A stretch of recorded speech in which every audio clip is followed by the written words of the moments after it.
Well, hello. So I'm going to show you another way to recycle some more containers. So this won't work for winter sewing, but it's very valuable to make your own labels. So we're going to finish the process here. As you can tell, I used a laundry container. You don't have to be able to see through it. I pick them by the color sometimes. Green appealed to me. And I've cut most of the way around, just kind of getting ready to use up the parts that would be as straight as possible.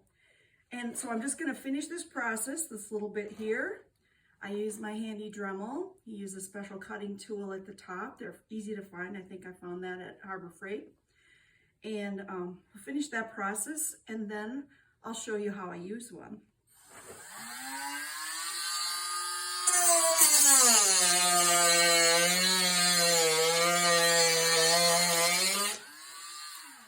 Enough of that.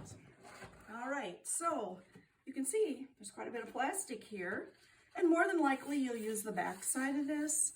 I haven't seen this part come off in very many instances, so it doesn't really matter. I have a nice pair of cutters. I pick it for the size of my hand because this is kind of thick plastic, but it'll cut right through, and I can get several from this. By experience, this might be too long, but you can decide. You can always cut it shorter later. You can put a point on it if you want. But I use them when I transplant from the winter sewing jugs. And then the next thing that's critical, you need to use paint pens, because paint pens used on almost any label, including if you want to write on the outside of your jug, they will last through the season. They won't fade. If you use a Sharpie, I can guarantee it will fade, and then you'll wonder what your mystery plant is. Of course, you can identify some, but that's not always fun.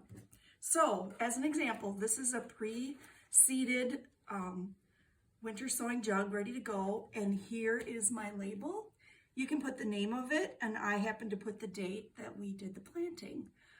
You can put as much small encyclopedia piece of information on there if you want, but I like the basics because then I can kind of keep track of how soon did it germinate and what it is and where I should put it next.